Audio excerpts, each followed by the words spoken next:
Bay City, this is ABC 12 News at 11.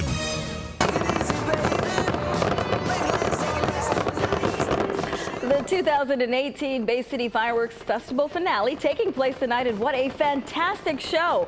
Our Matt Franklin and Angie Hendershot were right there for all of the action, and they join us live now from Bay City. Matt, Angie, this show gets better every year.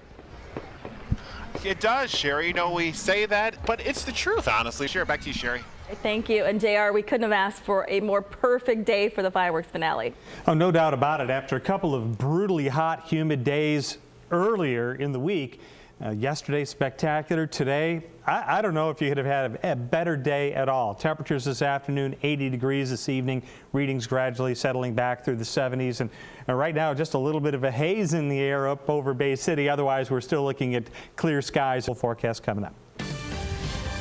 New at 11, a showdown in the vehicle city. Flint Police and Flint Fire face off on the basketball court for the first time, but in this game, everyone wins. ABC 12's Matt Witkos is here with more on how the game is also benefiting the community.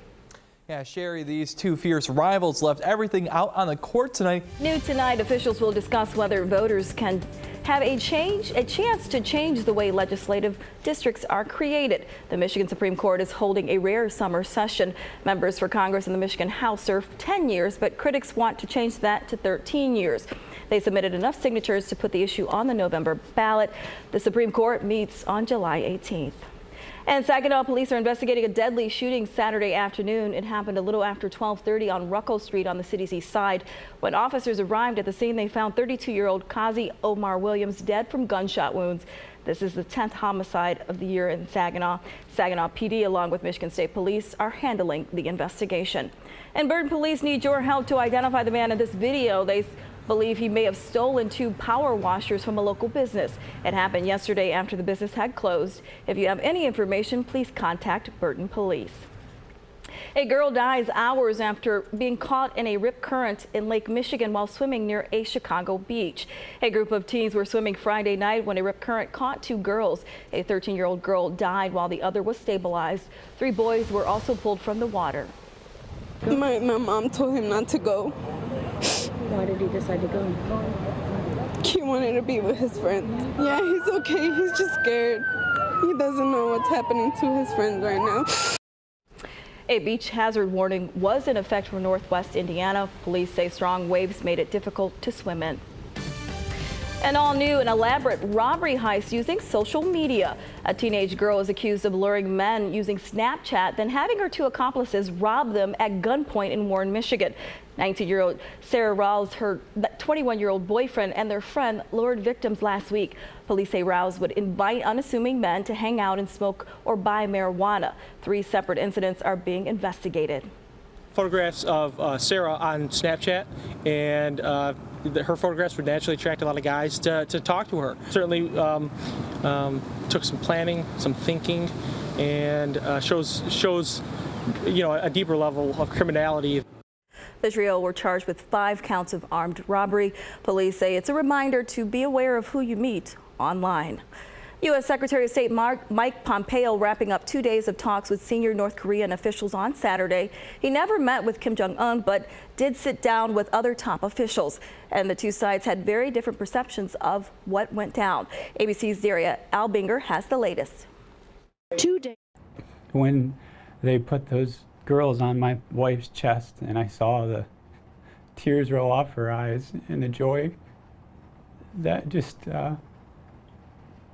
was unbelievable.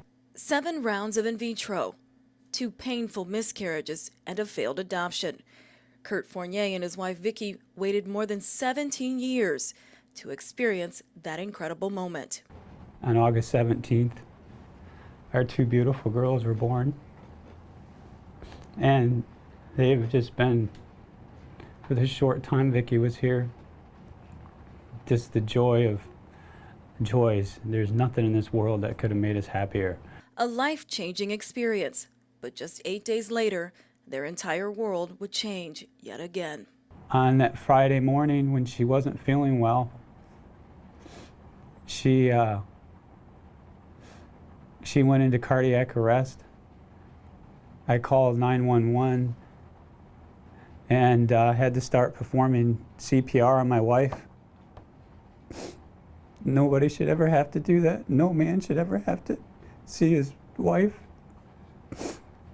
life leaving her body. Vicky was rushed to the hospital from their home in Florida, where they were able to briefly revive her, but ultimately couldn't save her. I just couldn't believe it. It was the worst nightmare anybody could even imagine. Now Kurt is left with a wave of emotions, wondering what happened to his beloved wife. I don't even know what day it is right now. I don't even know how long it's been. It's still hard to wake up and not have her there. She was my best friend. She was everything to me. While trying to focus on raising the two beautiful twin daughters he and Vicky waited a lifetime for. She was the most unbelievable woman, so talented. She gave me unconditional love from the day we met. And every day that goes by, I can see that's even more than I ever thought. Just what she left us. The last words she said to me before she went into cardiac arrest was, "Take care of our babies."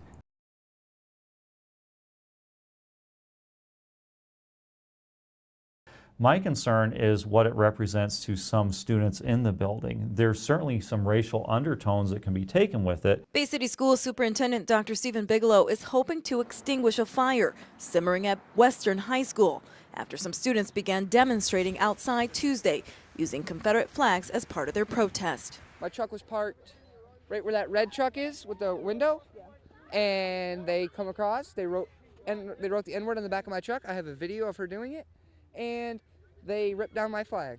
Student Cameron Myers says he reported the incident to the office, but nothing was done, so Cameron and his friends decided to protest. As a superintendent, that's really my role, is to make sure that we're providing a safe environment.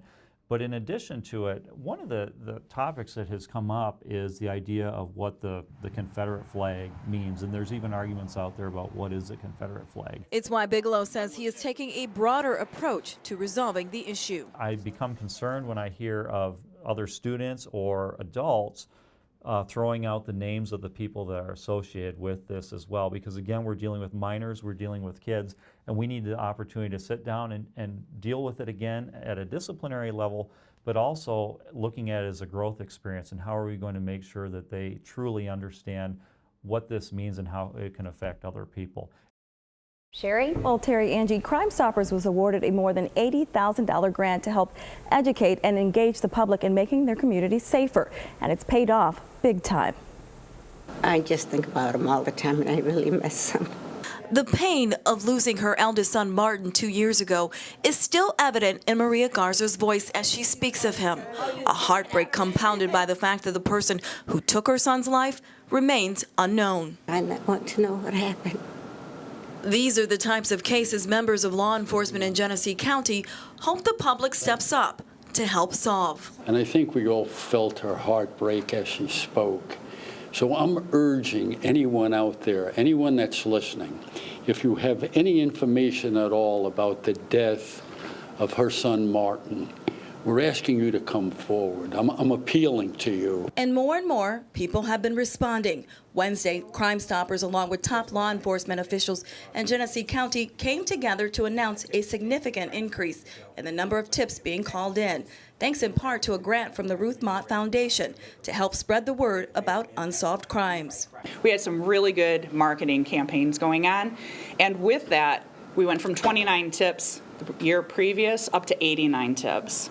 7 resulted in arrests. That was for drugs, felony warrants for carrying a concealed weapon, felony strangulation, and misdemeanor warrants, parole violations, armed robbery, drugs, weapons collected.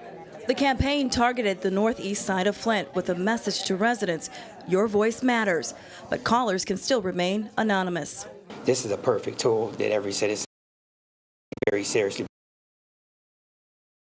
We're not rocket scientists. It has to be tips. It has to be people calling in saying, hey, such and such did it, I saw it, or whatever they want to tell us. Every little bit of information helps. So. And the grant was renewed for a second year, allowing Crime Stoppers to build on the success they've had with this campaign.